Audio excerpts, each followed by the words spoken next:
Flip Wilson had it all, or at least that's what it looked like from the outside. Flashy suits, a megawatt smile, and catchphrases that became part of everyday conversation. He was the king of comedy in the early 70s. His variety show, The Flip Wilson Show, was a cultural phenomenon, pulling in millions of viewers every week and making him one of the most recognizable faces in America. But as with so many stars, what the public saw wasn't the full picture behind the laughter. And the applause was a story far more complicated and, in many ways, much darker than anyone could have imagined.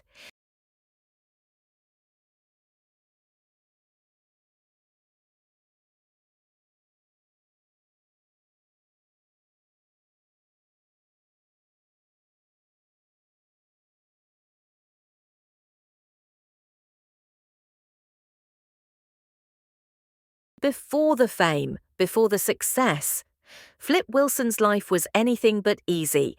Born Clara Wilson Jr. in Jersey City in 1933, he was the 10th of what was reportedly 24 children. Let that sink in, 24. Growing up in such a large family under crushing poverty was hard enough. But by the time Flip was just 7 years old, his mother walked out on the family. She didn't just leave, she drained their father's bank account and vanished with another man, leaving Flip and his siblings with nothing. The children were scattered into foster homes, and Flip's childhood became a blur of instability, hardship, and survival. He ran away from nearly every home he was placed in, bouncing from basements to tool sheds to coal bins, just to find a place to sleep. It was a brutal start to life, and it left scars that would follow him forever.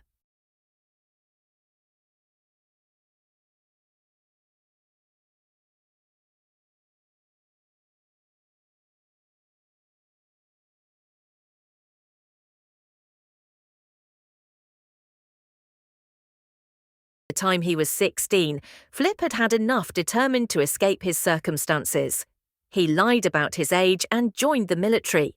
The Air Force turned out to be a surprising turning point for him, not just in terms of discipline and structure, but in discovering his comedic talent. Flip quickly became a favorite among his fellow servicemen, entertaining them with his wild storytelling and spot-on impressions.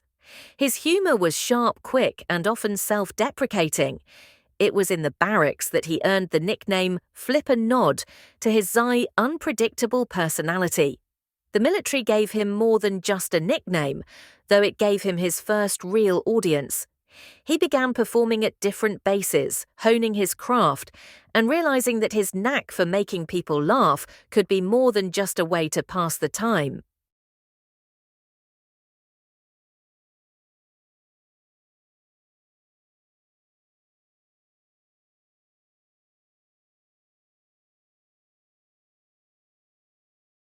When Flip was discharged in 1954, he knew he wanted to pursue comedy, but breaking into the entertainment industry as a black man in the 1950s was no small feat. The odds were stacked against him. He started small, working as a bellhop at the Manor Plaza Hotel in San Francisco. But even then, Flip couldn't resist the urge to perform. He convinced the hotel manager to let him try out a comedy act during breaks at the nightclub. The ACT, a drunken character he had lived on the fly. To his surprise, the audience loved it. Night after night, he played the same role, riffing in his timing and delivery, until he became a regular fixture at the club. From there, he began performing in small venues across California, mostly in front of black audiences, on what was known as the Chitlin Circuit. These were modest clubs and theaters that catered to African American communities.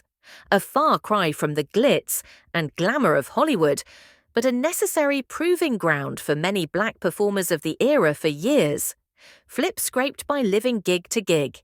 He barely made enough to survive, but he kept at it, driven by the dream of becoming a star. His big break finally came in 1965, and it was all thanks to another comedy legend, Redd Foxx. Fox, already a star in his own right, was appearing on The Tonight Show with Johnny Carson, when Carson asked him a simple question: who's the funniest comedian out there right now, without hesitation? Fox answered Flip Wilson that one moment changed everything. Carson trusted Fox's judgment and decided to book Flip on the show. It was a gamble, but it paid off in spades. Flip's appearance was a hit. He was funny, charming, and relatable in a way that instantly connected with audiences. Carson brought him back again and again, and each time Flip rose a little higher.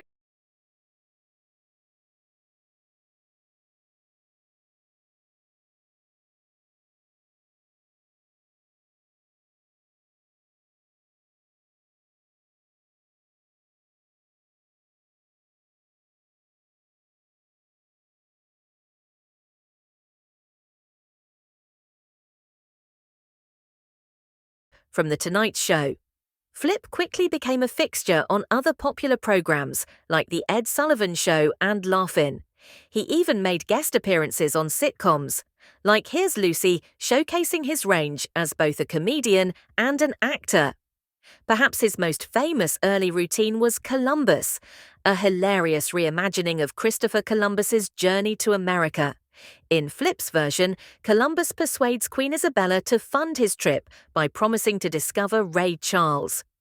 The routine was sharp absurd, and quintessentially Flip It became a signature bit, earning him a Grammy for his comedy album The Devil Made Me, by this dress which featured the routine.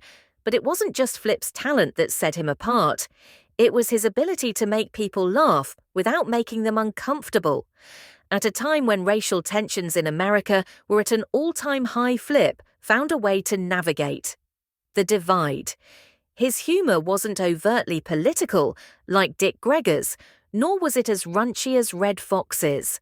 Instead, Flip's comedy was light-hearted and inclusive, poking fun at everyday situations in a way that resonated with both black and white audiences.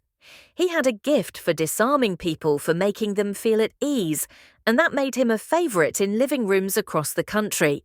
By 1970, Flip Wilson was a household name, and NBC took notice. The network offered him his own primetime variety show, a groundbreaking move at the time. The Flip Wilson Show debuted in September of that year, and it was an instant success. The format was simple sketches, celebrity guests, and musical performances, all tied together by Flip's effortless charisma. But what truly set the show apart was its unapologetic celebration of black culture. Flip made it a point to feature black performers, many of whom were making their first appearances on a major network legends, like Arthur Franklin, the Jackson 5 and the Supremes, graced the stage along with rising stars, like Richard Pryor, and George Carlin. Flip wasn't just the star of the show. He was its architect, carefully curating every element to ensure it reflected his vision.